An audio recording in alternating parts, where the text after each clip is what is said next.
Generally, I in my own teachings like to bring in a certain amount of a reference to the non-dual. And frankly, one of the things that happens the most in my own work as a teacher, or frankly, even as a friend, a member of in the towns that I've lived in and so on, these conversations invariably come up in different contexts. Very often I end up having conversations about the so-called non-dual or mystical level of reality, in part in order to work with misunderstandings that arise, because that whole realm is just replete with misunderstanding. One of the most common ones, and why I'm dwelling a great deal on the notion of soul in this webinar, is because there's a way in which the transcendent or non-dual can seem like it's contradictory to soul. So one of the most common misunderstandings that I see is people will say, oh, so, and I'm going to say this, this person, this example that I'm making up is not necessarily the way they would refer to this, but I would say when a person encounters the soulful level of the teachings of the Dharma, of the spiritual path, they'll say, well, at that level, people are talking about practice, people are talking about effort, people are talking about, specific viewpoints like karma or spiritual qualities. And this would be their argument. They would say, but if you're talking about making an effort, then there's you and there's some goal that you're trying to achieve. And that's dualistic.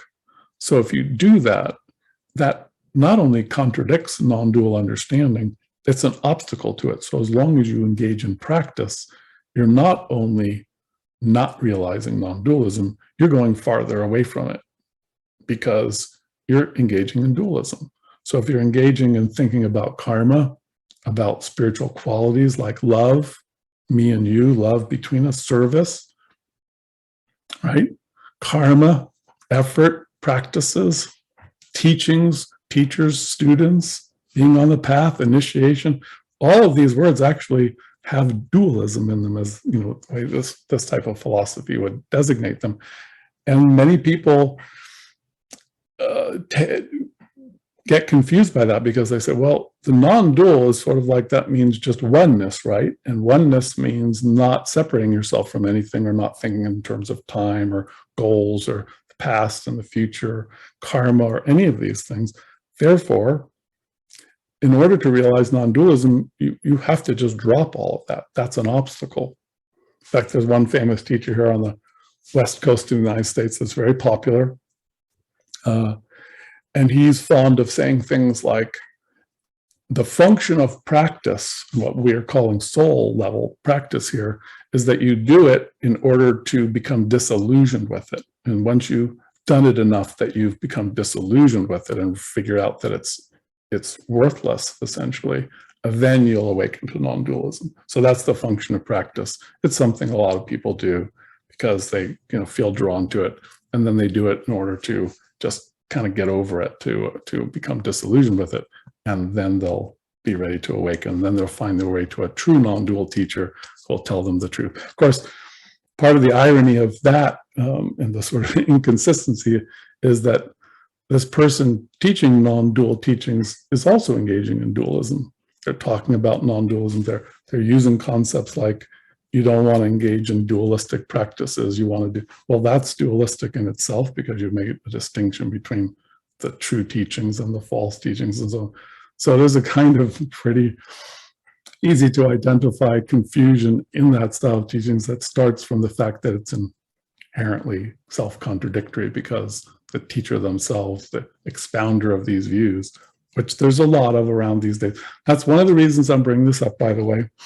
It's not to just sort of trash on these people. It's more like a warning.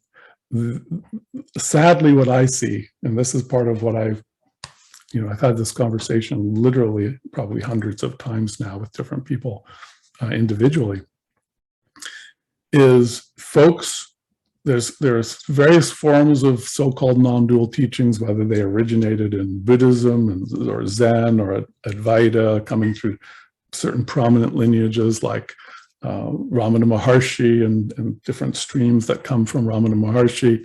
I'm not criticizing any of these groups. I'm just saying these are sources of Taoist teachings. Krishnamurti was a quasi non-dual teacher. And then as these become popularized and interpreted by many modern teachers, East and West, but especially, as a Westerner, I see it a lot in the West, a lot of misunderstanding, in my opinion, has crept in. And it's not just harmless misunderstanding, it actually generates a lot of casualties. So I know people who, for instance, are so fiercely opposed to spiritual practice and this sort of, in my opinion, misunderstanding of mystical or non-dual teachings, that they've developed a feeling that they're now on the right path, that they have some kind of awakening that's happened, and now they're connected to the true understanding, and that they don't practice, they don't engage, sometimes they won't even lead an ordinary life. They'll say, well, leading an ordinary, I used to be a husband, I had kids and so on, but now I see that that's all dualistic, and so I just walked away from all of that. They walk away from spiritual traditions they were part of, they walk away from teachers, they walk away from practicing, and sometimes they walk away from their lives.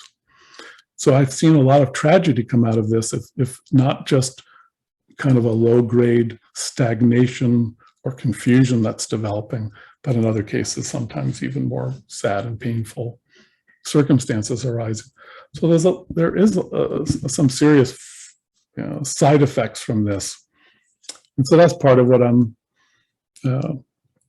my motivation in talking about this today and in this webinar, and in general, because I've revisited this theme before, is to offer an alternative viewpoint, maybe sort of an inoculation against this disease that's rampant in the spiritual community right now.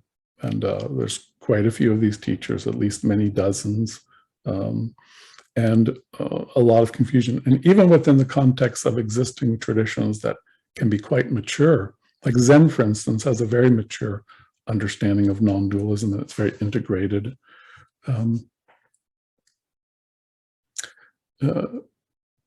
But there are Zen practitioners who misunderstand Zen, and then they kind of misapply it and mistransmit it to other people. This in the West, this kind of confusion dates at least back to the 50s, when traditions like Zen began, the early stages of Zen began being transmitted to the West. And there were like the so-called Beat generation, for instance, in America, where people were, they take on Zen ideas, but they were really just rationalizing living a kind of, do what you want to. If you think, if you're mindful, if you're intentional, that's too dualistic. You just have to wing it. And really it just becomes a rationalization for just following your desires, whatever you want to do in any moment. And that's not the teaching of Zen at all. That's a misunderstanding, but that was popular at that time. And then it kind of merged into the hippie movement, into even some of the therapeutic circles at the time, and go with your feelings or go with the flow. And there's partial truths in all of this. It's not like, it's more like a lopsided and misunderstood approach to mysticism and non-dualism. So that's been around for, at least 70 years. And Krishnamurti, unfortunately, there's a lot of deep teachings in Krishnamurti's teaching, but he kept kind of veering a bit more into, one of the phrases he coined, you might remember, is choiceless awareness.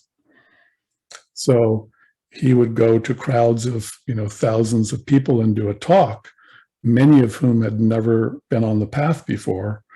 And so they're coming to seek, foundational teachings. And he would say, don't do any practices, don't have a teacher, don't pursue teachings, just be in choiceless awareness. Just be as if you're liberated right now. So just jump, 4 or 5 steps ahead in several lifetimes and just be enlightened now.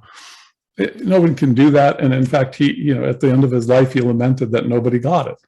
Well, there's a reason for that. That's an impractical teaching. You can't just say to people, skip over steps A, B, C, D, and E that take centuries to cultivate and just be at the final step. Which, by the way, isn't even really a good description of the final step, because, and this is one of the most challenging parts of profound mysticism, is even upon arriving at deep non-dual realization that's integrated into your human experience, all of the things that remained or that were part of your soul cultivation stage, cultivating self-awareness and mindfulness, the ability to discriminate about positive and negative behaviors, for instance, working with different spiritual practices, working with the language of that level. And it's like if you're engaged in teaching, for instance, or any other serviceful activity, even the very fact of service itself, all of that is preserved in the non-dual stage. It's not negated. You don't have to suddenly get to some crucifixion initiation or something, which is sometimes misinterpreted to mean now soul must go, this thing I use, and now I'm not going to think or talk that way anymore. Something actually more mysterious and subtle and profound happens, where a person gradually makes a transition to being able to walk around in a transcendent or non-dual state of consciousness, fully integrated into human life, fully integrated into moment-to-moment ordinary human experience. And so the level of our human nature that does things like have memories, think about the future, make plans, make a decision, have ordinary conversation, engage in a job, or any of these things, is fully preserved. And so outwardly, you might not be able to tell that a person's in this transcendent non-dual God consciousness, because there's nothing about it that actually negates ordinary human experience. So, a sign of somebody who, in my opinion, has some misunderstanding of that is people who feel a need to make a change in the terminology of how they think or refer to themselves. Again, to poor Krishnamurti, I'm kind of, giving him a little bit of a hard time here, but it's okay. He understands. We're good. He's not upset with me about that. He also would say things like, when he would talk, he wouldn't refer to himself as a being. He would say the speaker or the voice, and he would talk about it in sort of an disembodied and impersonal way. He wouldn't say my body. He'd say this body, this voice, the speaker. And that's kind of an attempt to figure out a way to integrate a more non-dual understanding into our human nature. But when it's truly integrated, there's a wonderful image in Zen about this. There's a famous set of images called the 10 ox-herding pictures in Zen. And it was originally like carved into wooden blocks back in China, probably, I'm going to guess, 800 or 1,000 years ago. And these images were used to symbolize different stages of the path. And the ox was a symbol of enlightenment. So in the first ox herding picture, you're hearing about the ox. In the second ox herding picture, you're searching for the ox. In the third ox herding picture, you have a glimpse of the ox. You have an actual intuitive flash of realizing your true nature, your Buddha nature, as they call it in Zen, your transcendent or God nature. And then you go through these, 7 more ox herding pictures. Now, the final ox herding picture is an image of a rounded belly, happy person walking through the marketplace, and they have like a walking stick, a staff. And the commentary and description of that ox herding picture is returning to the marketplace, I think is the name of that one. And it means that the interpretation of it is your enlightenment is so pure, so humble, so illuminated, and so integrated into your human nature that it's invisible to people. An ordinary person meeting you wouldn't be able to tell that you were enlightened. You're not wearing it like a badge. You're not wearing special clothes. You don't have a certain special. That doesn't mean that people can't do that. You can wear a monk's robes, but it means that you're fully able to not do that. And if you didn't, no one would know. You would just be your enlightenment is invisible. You don't even have a concept of being enlightened. I'm enlightened. That's completely eradicated from your nature. Now you could if somebody said, "Are you enlightened?" You could say, "Well, and then you'd have whatever, you'd be put on the spot and you'd have to, give whatever response that you would." But that's not how you think. You don't relate to another person with an idea in your head. I'm enlightened. This is what it looks like. I'm fulfilling a particular role of enlightenment. It's the exact opposite in Zen. You're so integrated with enlightenment that it becomes invisible and it's integrated into ordinary life seamlessly and naturally.